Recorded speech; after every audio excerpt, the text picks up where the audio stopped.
আসসালামু আলাইকুম। এবারের টি-টোয়েন্টি 2026-এর বিশ্বকাপের চ্যাম্পিয়ন ইন্ডিয়া। এই কথাটা আমি আবার রিপিট করি। 2026-এর এই টি-টোয়েন্টি বিশ্বকাপের চ্যাম্পিয়ন ইন্ডিয়া, এতে কোনো সন্দেহ নেই। আগাম কথা বলতে নাই, তারপরেও আমি আগাম কথাটা বলে দিলাম, যদিও অনেকের খারাপ লাগতে পারে। কারণ আমি এমনি এমনি এই কথাটা বললাম না, অনেক ঘাটাঘাটি করে বিশ্লেষণ করে অনেক ভাবে চিন্তে কথাটা বললাম। তবে এইখানে টি-টোয়েন্টির গেম, 20 ওভারের খেলা, যেখানে যে কোনো মুহূর্তে যে কোনো মোমেন্টাম নিতে পারে। টিম বিবেচনা যদি করেন, শক্তি বিবেচনা করেন, আপনি পাওয়ার হিটিং বিবেচনা করেন, বোলিং সাইড বিবেচনা করেন, ফিল্ডিং সাইড বিবেচনা করেন, মিডল অর্ডার বিবেচনা করেন, টপ অর্ডার বিবেচনা করেন, সব দিক থেকেই এই টুর্নামেন্টের সবচেয়ে বেশি ফেভারিট হচ্ছে ইন্ডিয়া।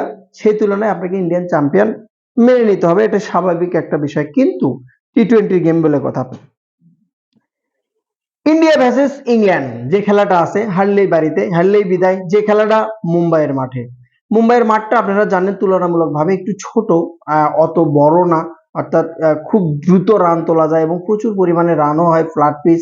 কিন্তু এখানে কিন্তু উল্টো দিকেও কিন্তু দেখা গেছে। সেখানে হচ্ছে ইন্ডিয়ার, যদি আপনি প্রথম ম্যাচ ইউএস এর সাথে মুম্বাইয়ের মাঠে দেখেন, যেখানে ইন্ডিয়া কিন্তু মেবি 161 কি 160 এর ভিতরে কিন্তু আটকায় গেছিল, যেখানে ব্যাটিংটা খুব বাজে ছিল।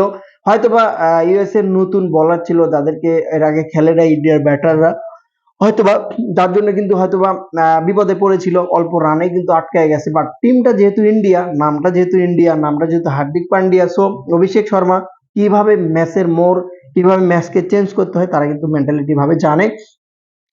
5 তারিখে 7:30-এ যে ম্যাচটা আছে ইংল্যান্ড এবং ইন্ডিয়া, প্রেডিকশন অবশ্যই একাদশ বা জানানোর চেষ্টা করব।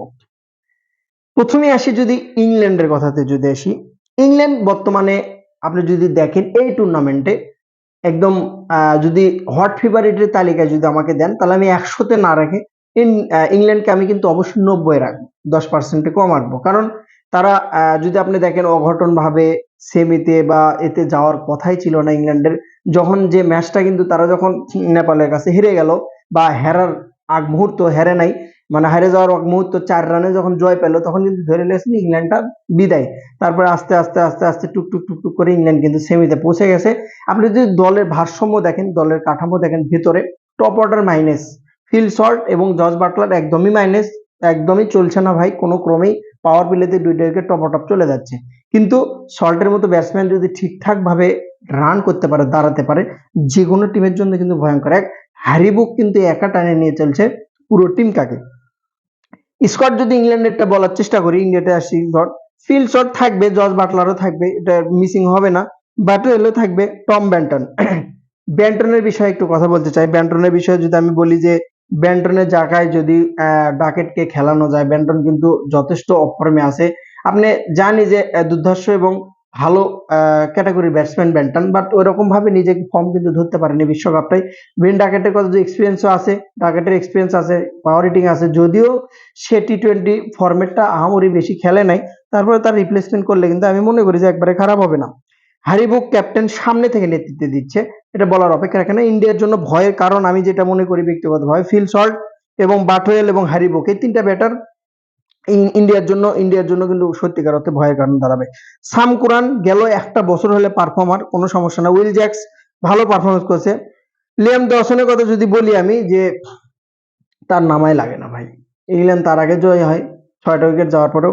অর্থাৎ ব্যাটসম্যানের যদি বিবেচনা করেন, রেহেন আহমেদ, জোফরা আর্চার এবং Adil Rashid, specially Will Jacks এবং রেহানের কথা আপনাকে বলতে হবে।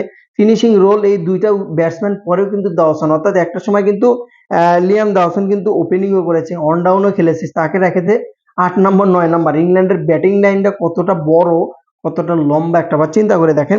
এবং রেহান আহমেদের কথা স্পেশাল, মানে ইংল্যান্ডের জন্য খুব স্পেশাল একজন ক্রিকেটার রেহান আহমেদ, যাকে কিন্তু এর আগে খেলানো হয়নি। তাকে খেলানোটা কতটা ইম্পর্টেন্ট ছিল, হয়তো খেলালে বিশ্বকাপে এরকম ভাবে চাপে পড়তো না ইংল্যান্ড। এই হলো ইংল্যান্ডের একাদশ। এবার যদি আমি ইন্ডিয়ার একাদশে আসি, পৃথিবীতে যদি ক্রিকেটের যদি একাদশ সাজানোর কাজ কঠিন থাকে, সেটা হচ্ছে একমাত্র ইন্ডিয়ার টিম সাজানোটা সবচেয়ে কঠিন। আপনি একটা ইউটিউবার বলেন, আপনি যে কোনো একটা কিছু বলেন, আপনি একটা চ্যানেল বলেন, আপনি বা তাদের নিজের বোর্ড বলেন, ক্রিকেট বোর্ড বলেন, একটা টিম বা একাদশ সাজানোটা অনেক কঠিন কাজ, যেটা ইন্ডিয়া। ইন্ডিয়ার আমি সর্বপ্রথম যেটা আমি রাখবো সব সময়ের জন্য, শুধু বিশ্বকাপে না, বিশ্বকাপের বাইরে সিরিজ যেখানেই নেন না কেন আপনি, সঞ্জু স্যামসনকে আমি 100% এক নম্বরে রাখবো। 100% টিমে থাকার যোগ্য এবং যে পরিমাণ অবহেলিত সঞ্জু স্যামসন, এই অবহেলিত তার হওয়াটা উচিত না। তার সে ট্যালেন্টেড ক্রিকেটার এবং নিজেকে বারবার বড় ম্যাচে কিন্তু প্রমাণ করেছে। একাদশটা বলে নি, তারপর আলোচনা করি। সঞ্জু স্যামসন, অভিষেক শর্মা।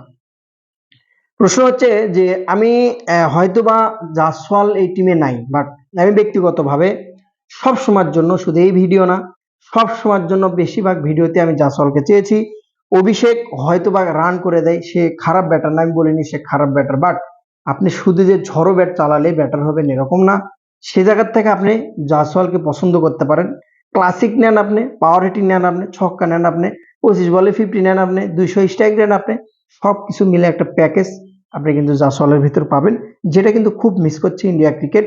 আরো পরে নিয়ে আসে, তা কিন্তু এখন নিয়ে আসাটাই বেটার হবে।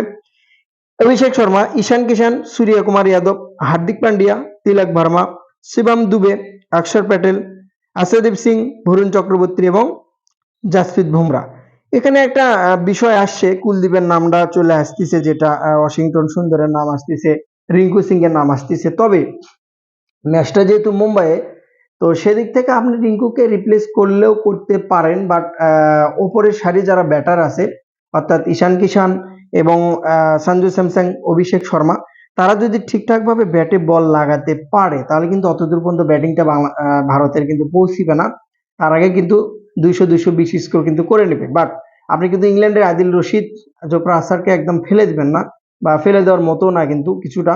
আপনি যদি একটু খেয়াল করে দেখেন, আপনি যদি মেন বোলিং এর আপনি যদি দেখেন, সাম কুরআনকেও কিন্তু ফেলে দিতে পারবে না, গেলে একটা বছর হলে কিন্তু পারফর্মার অবশ্যই আদিল রশিদ, জোফরা আর্চার এবং রেহান আহমেদকেও কিন্তু আপনি ফেলাতে পারবেন না। সো তাদের বল মোকাবেলা পাওয়ার প্লেতে করতে হলে জোফরা আর্চারকে করতে হবে।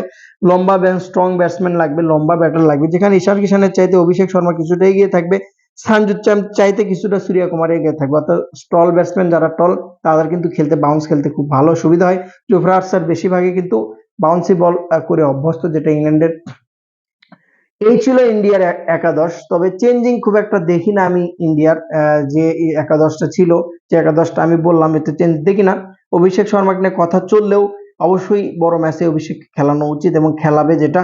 তবে যেহেতু জাসওয়াল স্কোয়াডে নাই, অবশ্যই আমি বাইরে বা রিপ্লেসমেন্ট অবশ্যই চাইবো না। তবে একটা জিনিস রিকোয়েস্ট চাইবো যে সঞ্জু স্যামসন যেন 100% থাকে।